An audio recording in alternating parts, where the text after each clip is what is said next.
দর্শক, দেশে এবং প্রবাসে যে যেখানে বসে দৈনিক পত্রিকার খবরাখবর নিয়ে এশিয়ান টেলিভিশনের নিয়মিত আয়োজন এশিয়ান সংবাদ বিশ্লেষণ দেখছেন, সকলকে স্বাগত জানাচ্ছি আমি কাউসার। দর্শক, এর মধ্য দিয়ে দেশের প্রধান প্রধান পত্রিকার শীর্ষ শিরোনামগুলো পড়ে থাকি এবং এগুলোর পর্যালোচনা করে থাকি। দেরি না করে চলে যাচ্ছি মূল আয়োজনে। দর্শক, এখনও পর্যন্ত আমার হাতে পত্রিকাগুলো পৌঁছায়নি। আমরা জানি যে দেশে একটি অস্থিতিশীল পরিস্থিতি বিরাজ করছে। ইতিমধ্যে আমরা দেখেছি যে বাংলাদেশের ইতিহাসে এত সময়, এত লম্বা সময় সরকার ছাড়া কিন্তু কখনো ছিল না। আমরা দেখেছিলাম যে যুদ্ধ পরবর্তী সময়ে 24 ঘন্টার বেশি সময় ধরে দেশ সরকার ছাড়া ছিল। এখন কিন্তু এর চেয়ে বেশি সময় ধরে দেশে কোনো সরকার নেই।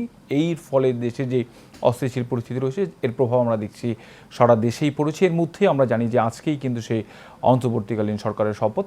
ফলে সবাই আশা করছেন, আমরা গতকালকেও সেনাপ্রধানের বক্তব্যে শুনেছি যে তিনি বলেছেন যে পরিস্থিতি খুব শীঘ্রই স্বাভাবিক হবে এবং সেই প্রত্যাশাই আমাদের রইল এবং সেই প্রত্যাশা রেখেই আজকের মতো শুরু করছি আমাদের আজকে নিয়মিত যে অনুষ্ঠান। আমাদের অনুষ্ঠানে আমরা যে পত্রিকাটিতে প্রতিদিন শুরু করে থাকি দৈনিক দেশ রূপান্তর পত্রিকা দিয়ে, আজকেও সেটি দিয়ে শুরু করছি। দৈনিক দেশ রূপান্তর যেটিকে সংবাদ শিরোনাম করছে, আমরা দেখছি শুরুতেই সর্বোচ্চ সম্মান থেকে সর্বোচ্চ দায়িত্ব, শ্রম আইনের মামলায় সাজা বাতিল, আজ দেশে ফিরে অন্তর্বর্তীকালীন সরকারের প্রধানের দায়িত্ব নেবে। আমরা দেখছিলাম যে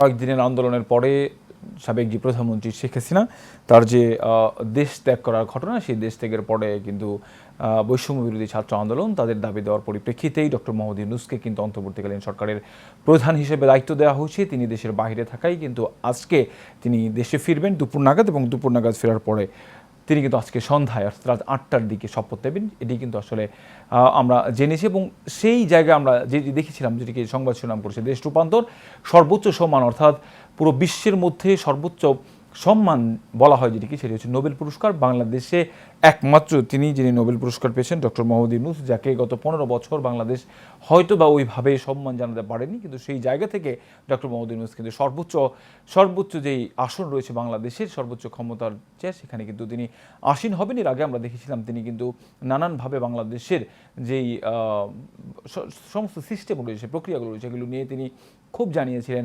তিনি নিজে যখন লোহার খাঁচার মধ্যে দাঁড়িয়েছিলেন, তিনি কিন্তু বলেছেন এটি আসলে একজন মানুষের জন্য বিব্রতকর পরিস্থিতি। তিনি নিজেই আদালত চত্বরে কিন্তু এইসব কথাগুলো বলেছিলেন। লোহার খাঁচার মধ্যে তাকে দাঁড়াতে হয়েছিল। এত বড় একজন নোবেল বিজয়ী যিনি বাংলাদেশে তো বটেই, এশিয়া মহাদেশে কয়েকজনের মধ্যে অন্যতম, এই যে নোবেল বিজয়ী ডক্টর মোহাম্মদ ইউনূস, যাকে পুরো বিশ্বের মানুষ কিন্তু আমরা দেখেছিলাম গত 15 বছরে বিভিন্ন জায়গায় সম্মান দেখিয়েছে, কিন্তু বাংলাদেশ তাকে কিন্তু ওই পর্যন্ত সম্মান দেখাতে পারেনি। ফলে এখন কিন্তু সবাই বলছেন যে আসলে ডক্টর মোহাম্মদ ইউনূসের যেই প্রাপ্য সম্মান, সেটি কিন্তু বাংলাদেশের মানুষ দেখাতে যাচ্ছে এবং তিনি আসলে দেশকে কি দিবেন এখন, এটি কিন্তু একটা দেখবো। আমরা দেখছিলাম যে পুরো বিশ্বে তিনি যে নোবেল পেয়েছিলেন, এর পেছনের যে কারণ রয়েছিল, তার আগে সেটি কিন্তু বলেছিল পুরো বিশ্ব থেকে দরিদ্র নিরসনের যে দায়িত্ব, সেটির ফলে কিন্তু তাকে এই নোবেল পুরস্কার দেওয়া হয়েছে। বাংলাদেশ যেহেতু এখনও পর্যন্ত অনেক মানুষই দারিদ্র সীমার নিচে বসবাস করে, ফলে তার যেই উদ্যোগ, সেই উদ্যোগ নিশ্চয়ই আসলে এই যে সব যে পরিস্থিতি রয়েছে, বর্তমান পরিস্থিতি এবং বিশেষ করে যে অর্থনৈতিক যে মন্দা রয়েছে, সেই অর্থনৈতিক মন্দা কাটিয়ে বাংলাদেশকে একটি সুন্দর জায়গায় দাঁড় করিয়ে একটি সুষ্ঠু নির্বাচনের মাধ্যমে গণতান্ত্রিক নির্বাচন উনি উপহার দেবেন, এটি আসলে সমস্ত মানুষের প্রত্যাশা। দর্শকের পাশে আমরা আরেকটি সংবাদ দেখছি। আমরা দেখছি যে নয়াপল্টনের এই চিত্র আসলে গত কয়েক বছরে কিন্তু দেখা যায়নি। আমরা দেখছিলাম যে রাজধানীর নয়াপল্টনে গতকাল বিএনপির মহাসমাবেশে একাংশ, আমরা দেখছি বাংলাদেশে দর্শক কয়েকদিন ধরে বেশ কয়েকটি বিষয় কিন্তু দেখা যাচ্ছে, যেখানে তারেক রহমানের বক্তব্য কিন্তু পুরো বাংলাদেশের সবগুলো চ্যানেল এখন প্রচার করা হচ্ছে, যেখানে সেটিও কিন্তু আসলে আমরা খুব বিরল ছিল যে আসলে তার বক্তব্য চালানো থেকে শুরু করে গতকালকে কিন্তু তিনি বিএনপির যে প্রোগ্রাম অনুষ্ঠান হয়েছিল, সেই অনুষ্ঠান সূচির প্রধান অতিথি ছিলেন এবং তিনি কিন্তু বক্তব্য রেখেছেন বিএনপি চেয়ারপারসন খালেদা জিয়াও। তাকেও কিন্তু দেখা গেছে ভিডিও কনফারেন্সের মাধ্যমে যুক্ত হয়ে নেতাকর্মীদের উদ্দেশ্যে বক্তব্য রাখতে। সেখানে কিন্তু তারা স্পষ্ট করে বলেছেন, ধ্বংস নয়, শান্তির সমাজ চায় বিএনপি, বাংলাদেশ সব ধর্মের গোত্রের অধিকার নিশ্চিত করতে হবে, খালেদা জিয়া দ্রুত সময়ের মধ্যে নির্বাচন দিতে হবে, তারেক রহমান। দর্শক, আমরা এর পাশে দেখছি ভারতেই আছেন শেখ হাসিনা, ঠিক হয়নি গন্তব্য। আমরা দেখছিলাম যে শেখ হাসিনার দেশ ত্যাগের পরে কিন্তু তিনি নয়াদিল্লিতে এখনও পর্যন্ত অবস্থান করছেন। বিভিন্ন দেশে বিভিন্ন গণমাধ্যমে প্রকাশ হচ্ছে খবরগুলো, আমরা সেখানে দেখেছি যে আসলে বিভিন্ন দেশে যাওয়ার চেষ্টা করলেও সেখান থেকে আসলে কোথায় তিনি যাবেন এখনও পর্যন্ত সেটি ঠিক হয়নি। সেই সংক্রান্ত সংবাদ। স্থবিরতা অস্থিরতা নিয়ে অপেক্ষা, সরকার গঠন না হওয়া রাষ্ট্রীয় প্রশাসনের কাজ প্রায় বন্ধ, কেন্দ্রীয় ব্যাংকে বিক্ষোভ, সচিবালয়ে উত্তেজনা। দর্শক, আমরা দেখছিলাম যে বিভিন্ন সময়ে যারা বিভিন্ন সরকারি অফিসে এতদিন পর্যন্ত যাদের পদ পদবি নিয়ে বিভিন্নভাবে তারা আসলে চাপের মুখে ছিলেন, সেই জায়গায় কিন্তু ক্ষমতা দেখিয়ে যারা আসলে তাদের যেই অবস্থান, সেই অবস্থান যারা টিকিয়ে রেখেছিলেন তাদের কিন্তু এখন তাদের বিরুদ্ধে কথা বলতে শুরু করেছেন। যারা আসলে এতদিন পর্যন্ত নির্যাতিত ছিলেন, নিপীড়িত ছিলেন, তারা কিন্তু এখন বিক্ষোভ করছেন। আমরা দেখছি গতকালকে বাংলাদেশ ব্যাংকের ডেপুটি গভর্নর সহ বেশ কয়েকজনকে কিন্তু ব্যাংক থেকে বের করে দেওয়া হয়েছে, পরে সেনাবাহিনী সেই পরিস্থিতি নিয়ন্ত্রণ আনে। এছাড়াও সচিবালয়ে আমরা দেখেছিলাম যে উত্তেজনা বিরাজ করেছে, ইসলামী ব্যাংকেও উত্তেজনা। আমরা দেখছি প্রত্যেকটি জায়গায় যারা আসলে নির্যাতিত হয়েছেন, ক্ষমতাসীন যারা রয়েছেন, যারা ক্ষমতাসীন দলের ক্ষমতা দেখিয়ে তাদের অবস্থানকে টিকিয়ে রেখেছিলেন, বিভিন্নভাবে তাদেরকে অত্যাচার করেছেন, পদপদবি থেকে বঞ্চিত রেখেছেন, তারাই কিন্তু আসলে এই যে উত্তেজনাগুলো করছেন, যারা বিক্ষোভ করছেন, বিক্ষোভ করে যারা আসলে নির্যাতিত হয়েছেন, তারা আসলে যাদের দ্বারা হয়েছেন তাদেরকে বের করে দিয়েছেন। পাশেই আমরা আরেকটি সংবাদ দেখি দর্শক, একটু সময় দিন, পরিস্থিতি স্বাভাবিক হবে। আমরা যেটি বলছিলাম অনুষ্ঠানের শুরুতে, যে আসলে সরকারবিহীন থাকার ফলে বাংলাদেশে যে অস্থিরতা তৈরি হয়েছে, এই অস্থিরতা দূর করবার জন্য আসলে এখনও পর্যন্ত কিন্তু যে পুলিশি কার্যক্রম রয়েছে, যারা আসলে আইন শৃঙ্খলা বাহিনীর দায়িত্ব রয়েছেন, তারাও কিন্তু এখনও পর্যন্ত আসলে ঠিকভাবে তাদের কার্যক্রম পরিচালনা করতে পারছেন না। ফলে বাংলাদেশের যে অস্থিরতা রয়েছে, সেই অস্থিরতা কাটিয়ে উঠতে সেনাপ্রধান কিন্তু একটু সময় চেয়েছেন, বলছে খুব দ্রুত সময়ের মধ্যে সেগুলো সমাধান করা হবে। দর্শক, আমরা আরেকটি সংবাদ দেখছিলাম যে আমরা দেখেছি যে সারা দেশেই অনেক জায়গায় কিন্তু জ্বালাও পোড়াও করা হচ্ছে। এই ফলে কিন্তু আমরা দেখেছিলাম যে বঙ্গবন্ধুর যে ধানমন্ডির ৩২ নম্বরের বাড়ি, যে বাড়িতে বঙ্গবন্ধুকে হত্যা করা হয়েছিল পুরো পরিবার সহ, সেই বাড়িতেও আগুন দেওয়া হয়েছে। সেটি নিয়ে কিন্তু নানান মহলে নানানভাবে আলোচনা হচ্ছে যে আসলে বঙ্গবন্ধু আর শেখ হাসিনা কিন্তু এক জিনিস নেই। অনেকেই কিন্তু এই কথাটি বলছিলেন, বঙ্গবন্ধুর যেই স্বাধীনতার সময়ের যেই অবদান, সেটি কিন্তু সারা চিরজীবন, যতদিন বাঙালি থাকবে, যতদিন বাঙালি জাতি থাকবে, ততদিন কিন্তু টিকে থাকবে। এটি কিন্তু বঙ্গবীর কাদের সিদ্দিকী তিনি কিন্তু সেখানে গিয়ে বলেছিলেন। ফলে যে তার বাড়িতে আগুন দেওয়ার, তিনি কিন্তু বলেছিলেন যে তার বঙ্গবন্ধুর বাড়ি পূর্তি দেখার আগে মরণ হলে ভালো হতো। এদিকে নিরাপত্তা চাইলেন ব্যবসায়ীরা, যেহেতু আমাদের মাথার ঘাড়ের উপর দুই মাথা নেই। শেখ হাসিনাকে সমর্থন দেওয়া নিয়ে আইসিসির সভাপতি। দর্শক, আমরা দেখছিলাম যে এই চলমান যেই সংকট রয়েছে, এই সংকটের মধ্যেও দেশের যে শীর্ষ ব্যবসায়ী রয়েছেন তাদেরকে কিন্তু ডেকে এনেছিলেন প্রধানমন্ত্রী, এবং সেখানে কিন্তু ব্যবসায়ীরা তার সাথে সমর্থন জানিয়েছিলেন যে কোনো পরিস্থিতি মোকাবেলায় ব্যবসায়ীরা তার সাথে থাকবেন। সেখানে কিন্তু অনেক ব্যবসায়ীরাই সম্মতি দিয়েছিলেন। কিন্তু সেই জায়গার মধ্যে আমরা দেখেছিলাম গতকালকে আবার কিন্তু সেই ব্যবসায়ীরা তাদের যে নিরাপত্তা সেটি কিন্তু চেয়েছেন। তারা কিন্তু বলেছেন যে আসলে শেখ হাসিনা তাদের সবার উপরে যেই কর্তৃত্ব করেছেন, সেই কর্তৃত্ব থাকার মধ্যে আমরা কিন্তু দেখেছিলাম যে ফলে এই যে পরিস্থিতি, সেই পরিস্থিতি থেকে তারা কিন্তু পরিত্রাণ চেয়েছেন এবং নিরাপত্তাও চেয়েছেন। দর্শক, আজীবীর দুঃখ প্রকাশ, পুলিশ সদস্যদের কাজে যোগদানের নির্দেশ, দেশ ছেড়েছেন ১২৭ রাজনীতিক তারকা। আমরা দেখছিলাম যে দর্শক, এই যে যখনই সংসদ বিলুপ্ত করা হয় এবং একই সাথে শেখ হাসিনা দেশ ত্যাগ করেন, এই সময়ে কিন্তু রাজনীতিক সহ বিভিন্ন তারকা যারা রাজনীতির সাথে জড়িত ছিলেন, তারা কিন্তু দেশ ছাড়ার হিড়িকে রয়েছেন এবং অনেকেই আরও চেষ্টা করছেন বিভিন্নভাবে পাড়ি দেওয়ার জন্য। সেই কারণেই কিন্তু এয়ারপোর্ট সহ বিভিন্ন বর্ডারগুলো যেগুলো রয়েছে, সেই বর্ডারগুলোতেও তারা অবস্থান নিয়েছেন, যাতে করে এইসব যারা রয়েছেন তারা যাতে না যেতে পারেন। সুপ্রিম কোর্টের বিচার কাজ বন্ধ। কাশিমপুর থেকে পালালো ২০৯ বন্দী, গুলিতে নিহত ৬। কুষ্টিয়া কারাগার থেকেও পালিয়েছে ২৫-৩০ কয়েদি। কাশিমপুরের নিহতদের মধ্যে ৩ জনই জঙ্গি। দর্শক, আমরা দেখছিলাম যে গতকালকে এই অস্থিরতার মধ্যেই কিন্তু কারাগারগুলোতেও বিক্ষোভ হয়েছে, সেখান থেকে কিন্তু কাশিমপুর কারাগার থেকেও কিন্তু অনেকেই পালিয়ে যাওয়ার মতো ঘটনা ঘটেছে। সেই ঘটনায় কারারক্ষীদের গুলিতে ৬ জন নিহতের ঘটনা ঘটেছে। এই পর্যায়ে আমার হাতে রয়েছে বাংলাদেশ প্রতিদিন পত্রিকা, এই সংবাদ শিরোনাম জানাবো। এর আগে আমরা চলে যাচ্ছি আমাদের এক সহকর্মীর কাছে, আরিফ খান আবির, যিনি গাজীপুর থেকে আমাদের সাথে যুক্ত হবেন। সেখানকার যে পত্রপত্রিকা রয়েছে সেগুলোর সংবাদ শিরোনাম জানাবেন। একই সাথে আবির, আরেকটি বিষয় আপনার কাছ থেকে জানতে চাইব। সেখানে আসলে আমরা দেখছিলাম সারা দেশেই এক ধরনের অস্থিরতা, স্থবিরতা বিরাজ করছে। গাজীপুরে আসলে সেখানকার সর্বশেষ কী পরিস্থিতি, সেটিও আপনার আমাদেরকে পত্রিকার পাশাপাশি জানাবেন। আবির।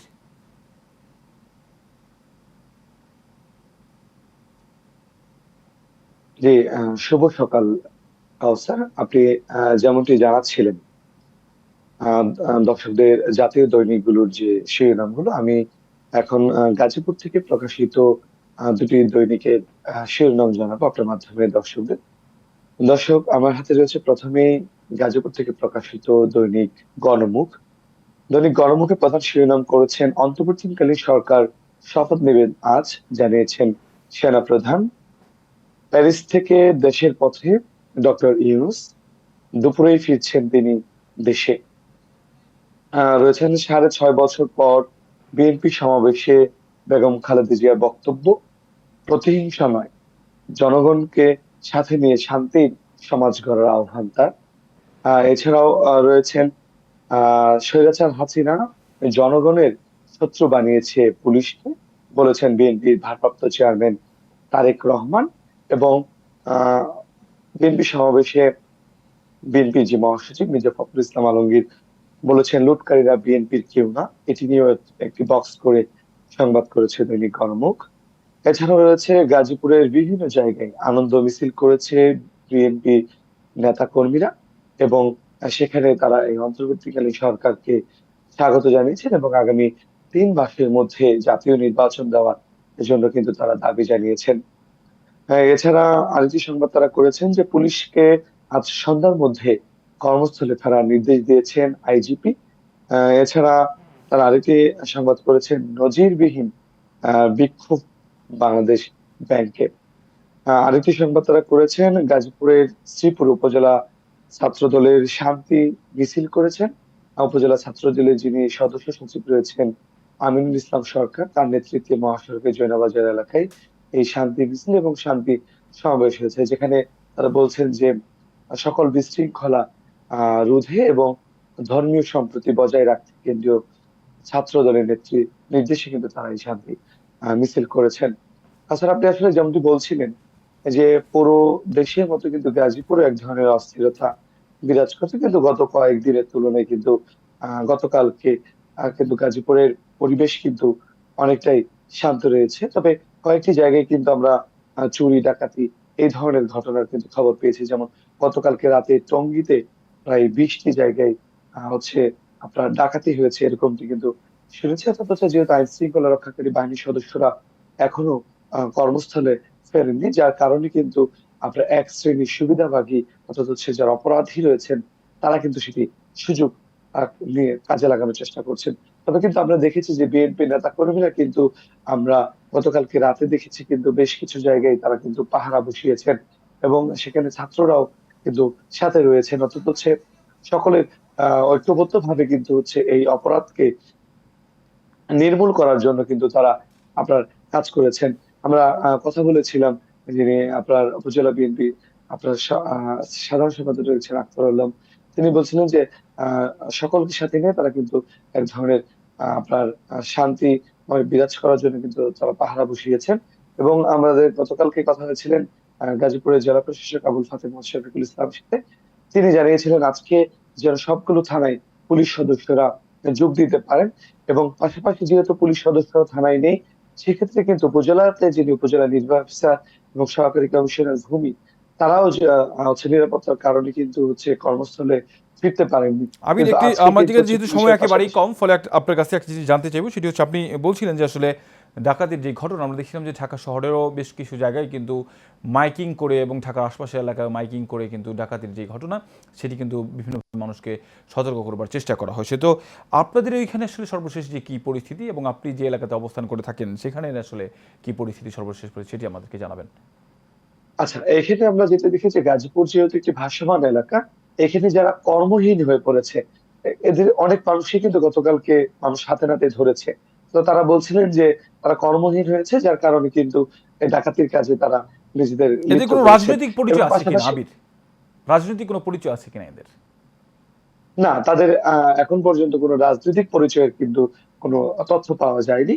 তারা অনেকেই সাধারণ কিছু মানুষ এবং পাশাপাশি চিহ্নিত কিছু ডাকাত সন্ত্রাসীরাও কিন্তু যারা আপনার জামিনে বেরিয়ে ছিলেন বা বাইরে আছেন, তারাও কিন্তু তাদেরকে নেতৃত্ব দিচ্ছেন। যেহেতু গতকালকে কাশিমপুর কারাগারের 209 জন কয়েদি হচ্ছে কিন্তু হচ্ছে পালিয়ে গেছেন। তো এর মধ্যে কিন্তু আমরা যতটুকু কারা কর্তৃপক্ষের কাছ থেকে কথা বলে জানতে পেরেছি, এখানে কিন্তু কিছু চিহ্নিত সন্ত্রাসী রয়েছে। তারা আসলে বেরিয়ে এবং সাধারণ যারা হচ্ছে কর্মহীন হয়ে পড়েছেন অথচ হচ্ছে তাদেরকে সাথে নিয়ে এই ধরনের কর্মকাণ্ডগুলো করছেন বলে আমরা অনেকের কাছ থেকে জানতে পেরেছি। তাদের কোনো রাজনৈতিক পরিচয় নেই বলে এখন পর্যন্ত আমাদের কাছে জি কোনো আবির, তথ্য নেই। আপনাকে সরকার অসংখ্য ধন্যবাদ আমাদের সাথে যুক্ত হওয়ার জন্য। যেহেতু আমাদের সময় একেবারেই কম, ফলে আপনাকে আর সময় দিতে পারছি না। আমরা চলে যাচ্ছি আমাদের মূল আয়োজনে। দর্শক, আমাদের সাথে গাজীপুর থেকে যুক্ত ছিলেন সহকর্মী আরিফ খান আবির, জানাচ্ছিলেন সেখানকার পত্রপত্রিকার খবরাখবরগুলো এবং সেখানকার সার্বিক যে পরিস্থিতি সেই তার খবরাখবর জানছিলাম। দর্শক, আমরা চলে যাচ্ছি মূল আয়োজনে। আমার হাতে যে পত্রিকাটি রয়েছে বাংলাদেশ প্রতিদিন, তার সংবাদ শিরোনাম জানাচ্ছিলাম, বাকি সংবাদ শিরোনামগুলো জানাবো আপনাদেরকে। ভালোবাসায় নতুন বাংলাদেশ, খালেদা জিয়া বিচারের ভার নিজ হাতে না তারেক রহমান। আমরা দেখছিলাম যে গতকালকে দর্শক যেই এতদিন যাবৎ যেই পোস্টার ব্যানার ছিল বিএনপির, তার মধ্যেও কিন্তু পরিবর্তন আনা হয়েছে। সেখানে কিন্তু ভালোবাসার কথা জানানো হয়েছে, সবাইকে মিলিয়ে দেশ গড়ার কথা কিন্তু জানানো হয়েছে। অন্তর্বর্তী সরকারের স্বাগত ব্যবসায়ী সংগঠনগুলোর ডক্টর মোহাম্মদ ইউনূসকে, কারো আকাঙ্ক্ষার জন্য অভ্যুত্থান নয় আসিফ। কেমন বাংলাদেশ চাই, আমরা একটি সংবাদ শিরোনাম দেখছি, অতীতের মতো বন্ডামির গণতন্ত্র চাই না, ক্ষমতা বিকেন্দ্রীকরণ করতে হবে সৈয়দ রিজওয়ানা হাসান, প্রয়োজন বৈষম্যহীন জবাবদিহি। পুলিশ সদস্যদের কর্মস্থলে ফেরার নির্দেশ, নতুন আইজির 3 দেশে আশ্রয় খুঁজছেন Sheikh Hasina. RAB DG Shahidur, DMP commissioner Mainul Hasan. শিক্ষার্থীদের হাতে সুশৃঙ্খল রাস্তা, শেখ হাসিনার দেশে এনে শাস্তির মুখোমুখি করতে হবে নূর, জেল পালাতে গিয়ে নিহত 6। আমরা দেখছিলাম যে দর্শক গাজীপুরের কাশিমপুরের যেই জেল রয়েছে সেই জেলখানার যেই ঘটনা গতকালকে, সেটি কিন্তু সারা দেশে আলোচনার জন্ম দিয়েছিল। সেটি আমরা দেখলাম যে বাংলাদেশ প্রতিদিন একেবারে নিচে দিকে সমাধান। দর্শক, আমরা দৈনিক ইত্তেফাকের সংবাদ শিরোনাম আপনাদেরকে জানাবো। ডক্টর ইউনূসের অন্তর্বর্তী সরকারের শপথ আজ দুপুরে দেশে ফিরবেন তিনি। রাত 8টায় বঙ্গভবনে শপথ, আমাদের কোনো ভুলের কারণে এই বিজয় যেন হাতছাড়া না হয়ে যায়। আর একটু সময় দেন, সব কিছু স্বাভাবিক হয়ে আসবে সেনাপ্রধান। এর পাশে আমরা একটি বড় করে ছবি দেখছি, বিএনপির নয়াপল্টনে গতকালকে যে সমাবেশ ছিল সেই সমাবেশের ছবি। প্রতিশোধ প্রতিহিংসা নয়, আসুন শান্তির সমাজ গড়ি। বিএনপির বিশাল জনসভায় ভিডিও বক্তৃতায় খালেদা জিয়া। বিএনপির নাম ভাঙিয়ে কেউ অপরাধ করলে আইনের হাতে সোপর্দ করুন তারেক রহমান। এইচএসসি পরীক্ষা অনির্দিষ্টকালের জন্য স্থগিত, বিভিন্ন এলাকায় ডাকাতি লুটপাট, বলছিলাম আমরা একটু আগেই। কেউ পালানোর চেষ্টা করলে বিজেপিকে জানানোর আহ্বান। সংবিধান অনুযায়ী আগামী 4 নভেম্বর মধ্যে নির্বাচন, আজকের মধ্যে পুলিশের সবাইকে কর্মস্থলে ফেরার নির্দেশ আইজিপির। দর্শক, ইত্তেফাক পত্রিকার সংবাদ শিরোনামগুলো জানাছিলাম আপনাদেরকে। এই মুহূর্তে আমার হাতে রয়েছে যুগান্তর পত্রিকার সংবাদ শিরোনাম জানাবো আপনাদেরকে।